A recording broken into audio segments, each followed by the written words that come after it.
சிவ சிவ திருச்சிற்றம்பலம். இன்று சைவ சித்தாந்தத்துல உயிர்களை பற்றி பார்ப்போம். உயிர்கள் என்பது பசு, இறைவனுடைய உடைமை பொருள் உயிர்கள். உயிர்களுக்கு அறிவு உண்டு, சிற்றறிவு உண்டு. பேரறிவு இறைவனுக்கு மட்டுமே.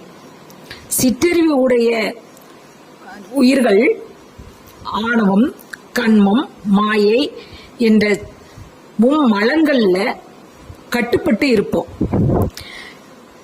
பேரறிவாளனாகிய இறைவனுடன் நாம் சேர்ந்து இன்பத்தை நுகர முடியாமல் இருப்பதற்கு இந்த மலங்கள் தான் காரணம். ஆணவம் நம் உயிருக்கு எதிரி. இந்த மாயை கண்மம் நமக்கு கொஞ்சம் சிற்றறிவு கொஞ்சம் காட்டித்தரும். அதாவது அறிவை கொஞ்சம் மேம்படுத்துறதுக்கு உதவக்கூடிய கட்டுகள். இதனால்தான் இதை தலை அல்லது கட்டு என்று சொல்லுவார்கள். நம்ம இறைவனோட அருளை பெற முடியாம இந்த மலத்துக்குள்ள உழந்து கொண்டிருப்போம். இந்த மும்மலங்களையும் அறுத்து எறிவதற்கு இறைவனோட அருள் தேவை. அறிவை உயிர்கள் விலங்க ஒட்டாமல் தடுத்து நிறுத்துவது இந்த மும்மலங்கள் தான். இந்த ஆணவத்தை மூலமலம்னு சொல்லுவோம். ஏன்னா இது ஒவ்வொரு பிறவிலையும் இருந்துகிட்டே இருக்கும். இந்த ஆணவ மலம் எல்லா உயிர்களுக்குள்ளேயும் ஆணவம் இருக்கும். யான் எனது, நான் தான் செய்தேன், நான் தான் கொடுத்தேன், இப்படி நம்ம பெருமையா எதெல்லாம் பேசிக்கிறோமோ அவங்க எல்லாருக்குள்ளேயும் ஆணவங்கிற மும்மலம் இருக்கும். நம்ம அந்த ஆணவங்கிற மூலமலத்தை நம்மளால தூக்கி எறியவே முடியாது. அது ஒரு தொடர்கதை. எந்த பிறவி எடுத்தாலும் அந்த ஆணவம் நம்மளோட ஒட்டிக்கிட்டு தான் இருக்கும். நம்ம ஆணவம் இருக்குதுன்னு நம்ம பிறவி எடுத்துக்கிட்டே இருப்போம்.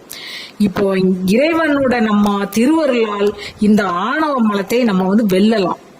ஆணவமெல்லாம் இருந்துகிட்டே தான் இருக்கும். ஆனா அதை வருத்த வித்து போல ஆக்கி நம்ம சித்தர்கள் மாதிரி இறைவனோட தொடர்பு இருந்ததுன்னா நம்ம ஆணவ மலத்தை வென்று வரலாம்.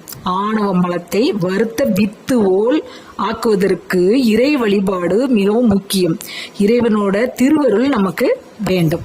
இந்த ஆணவ மலம் தான் மூல மலம்னு சொல்லுவாங்க. இதை தொடர்ந்து இந்த கண்மம், மாயை, இந்த ரெண்டு மலங்களும் இருக்கும். நம்ம இந்த மலங்களுக்குள்ள கட்டுப்பட்டு இருக்கிறனால நம்ம இறைவனோட அந்த பேரருள் அவங்களோட நம்ம சேர்ந்து இன்பத்தை நுகர முடியாம கெடுக்கும். இப்போ உயிர்கள் இறைவனுக்குள் அடக்கம்னு நான் சொல்லியிருக்கேன். அவங்க அறிவு இருந்தாலுமே நம்ம இந்த மும்மலங்களுக்குள்ள கட்டுப்பட்டே நம்மளோட வாழ்க்கை என்ன செய்யும், ஓடிக்கிட்டே இருக்கும். அதனால இந்த ஆணவ மலத்தை வெல்வது கடினம்.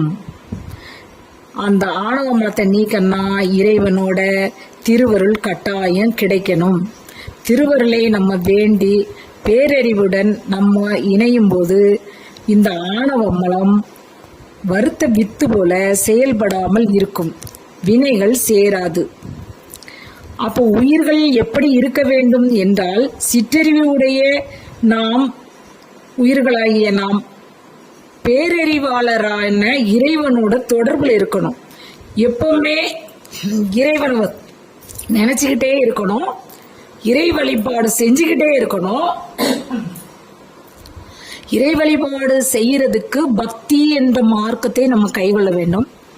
பக்தி மூணு வகையில நம்ம செய்யலாம். அதாவது இறைவனோட அன்பு காட்டணும், அது மேலான ஒரு விஷயம். கோயிலுக்கு சென்னோம்னா திருப்பணிகள் செய்யறது, சரியை, கிரியை, யோகம், அப்படி 3 பிரிவா இருக்கு. நம்ம இறைவனுக்கு திருப்பணி, உழவார பணின்னு சொல்லுவாங்க. இந்த மாதிரி நம்ம செய்யணும்.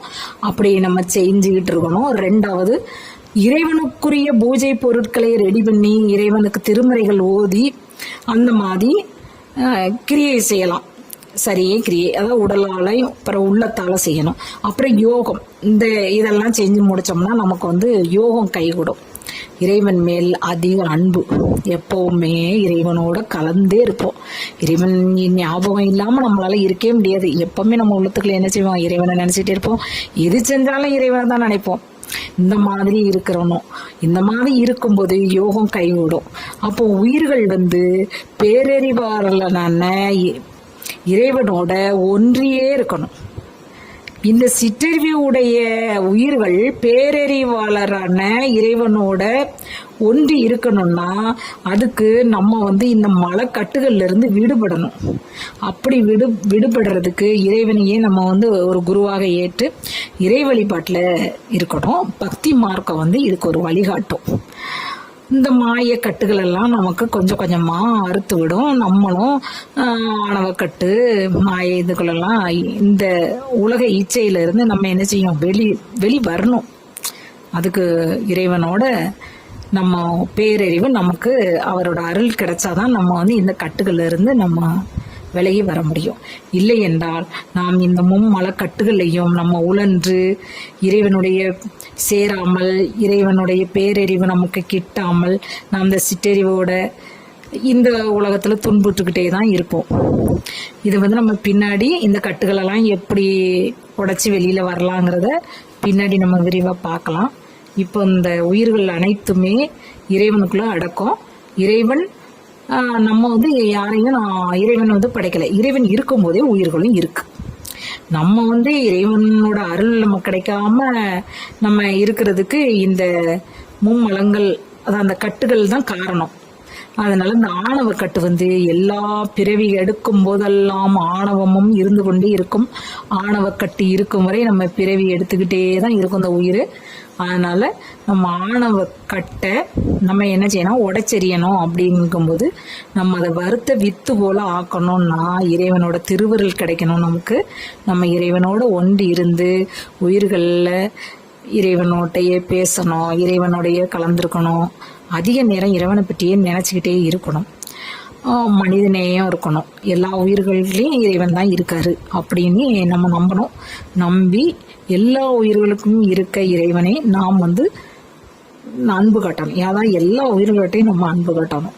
இப்படி அன்பு காட்டி இறை வழிபாடு, உழவார பணி, அடுத்தவங்க மனசு சங்கடப்பட்டா அவங்களுக்கு ஒரு ஆறுதல் சொல்றது, இந்த மாதிரி சின்னதா நம்ம இறைவனை நினைச்சு செய்யக்கூடிய பணிகள் அனைத்துமே நம்ம இருக்கும்போது இறைவனுடைய திருவருள் நமக்கு கிடைக்கிறதுக்கு வாய்ப்பு இருக்கு.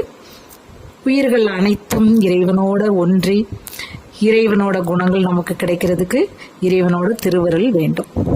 நாம் இறைவனாக முடியாது, ஆனா இறைவனோட குணங்கள் நமக்கு வர்றதுக்கு கொஞ்சம் வாய்ப்பு இருக்கு. நம்ம அதுக்கு என்ன செய்யணும்னா எல்லாருக்கிட்டையும் அன்பு காட்டுங்க, இறை வழிபாடு பண்ணுங்க. எப்பெல்லாம் நேரம் கிடைக்குதோ அப்பெல்லாம் நீங்க என்ன செய்யணும்னா இறைவனை நினைச்சுக்கிட்டே இருக்கணும். எல்லாரும் மேலேயும் அன்பு காட்டணும். அதுக்கு ஆரம்ப ஸ்டேஜ் என்னன்னா, நீங்க கோயிலுக்கு போனீங்கன்னா கோயிலை சுத்தம் பண்றது, அங்க இருக்கிற ஏதாவது ஒரு வேலை இருக்கிறது அதை அலசி விடுறது, அப்படி செய்யணும்.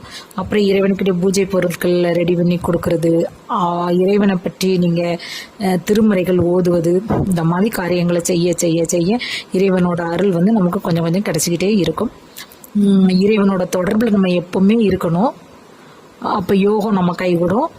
அப்புறம் மேற்கொண்டு இன்னும் நிறைய விஷயங்கள்லாம் இருக்குது. அது எல்லாமே நம்ம உயிர்களையே நமக்கு தெரியப்படுத்துவார். இறைவன்கிட்ட நம்ம அன்பா இருக்கிறதுக்கு ஆரம்பமே பக்தி. நீங்க பக்தியை செலுத்துங்க, இறைவருள் தன்னால கிடைக்கும்.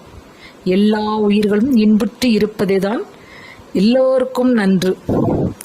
எல்லாரும் இறைவனோட கலந்து இருக்கணும் தான் எல்லாரும் ஆசைப்படுவோம். ஆனா நம்ம கர்மா செய்யாம இருக்கணும். பிற உயிர்களுக்கு தீங்கு நினைக்கவும் கூடாது, தீங்கு செய்யவும் கூடாது.